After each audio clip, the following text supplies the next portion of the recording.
Imagine emerging from a wormhole into orbit around a planet so enormous it defies belief. 10 times the size of Earth, with an atmosphere so rich in oxygen that everything living on its surface grows to monstrous proportions. This is planet Merkato, the noisiest world in the known universe. The moment their lander pierced the thick green and gold atmosphere, Steve and Sebel realized the true scale of this behemoth. What they had mistaken for mountains were actually trees. Colossal skyscraper like giants that punched straight through the clouds, their crowns so high they wore caps of ice. The lander settled on a single branch wide enough to hold an entire city block. The instant the hatch opened, the noise assaulted them like a physical blow. A deafening roar of screeches, whistles, growls, bellows, and cackles collided in a chaotic symphony that rattled their bones and shook their suits.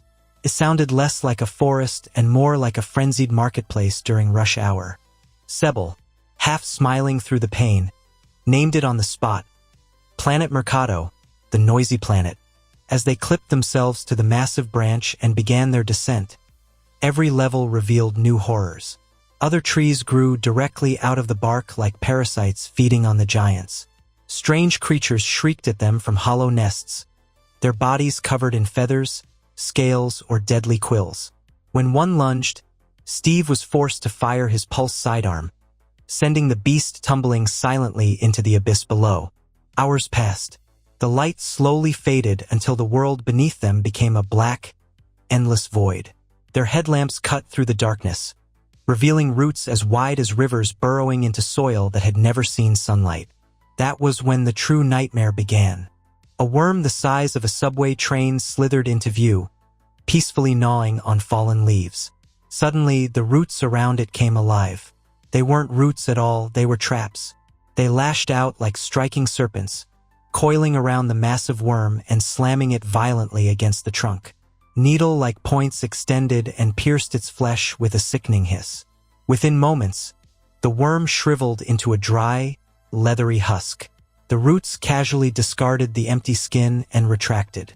Before Steve and Sebel could react, the ground itself shifted. Roots exploded upward, wrapping around their legs, arms, and torsos, slamming them hard against the tree trunk. Sebel screamed as the coils tightened around her chest, squeezing until she could barely breathe. Steve strained desperately for his weapon, his voice tight with fear. "Don't move. They'll drain us."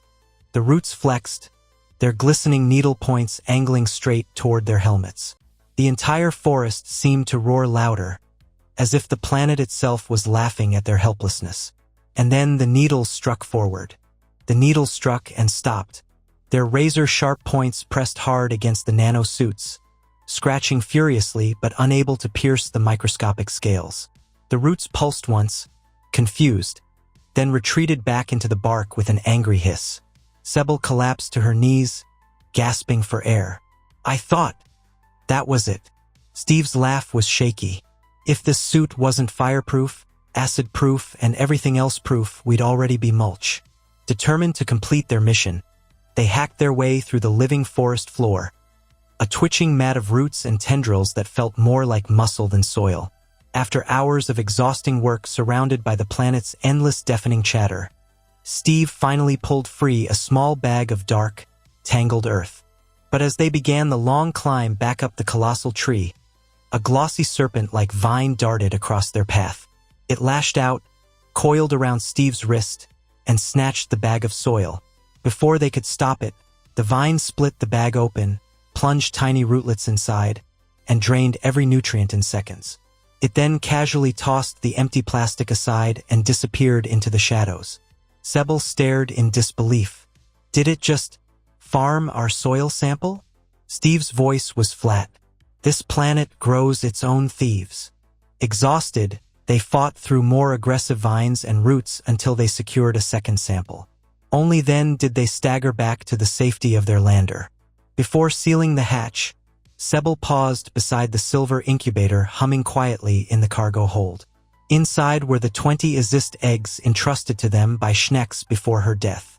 "We can't keep moving them from world to world," she said softly. "They need stability." After a long moment, they made a difficult decision. They placed the incubator at the base of a sheltered root cluster, where the vines twitched curiously around it. Sebel whispered, as if speaking directly to Schnex, "We'll come back for them, I promise." Only then did they lift off, leaving 20 fragile lives behind on the chaotic, roaring world of Merkato. When they finally docked at the station, relief was short-lived. 2 stern investigators were waiting. They pulled Sebel aside for a cold, clipped conversation. "Sebel Tesfaye, we need a word." They made it perfectly clear. The agency had not forgotten her earlier threats to go public. From now on, all her communications would be permanently monitored. Sebel's jaw tightened as they treated her like a traitor. When she finally stepped back into the corridor, Steve asked if everything was okay.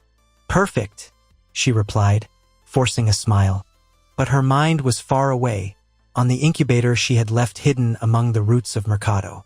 20 fragile lives, pulsing gently in the darkness, waiting to hatch. And she prayed the agency would never find out.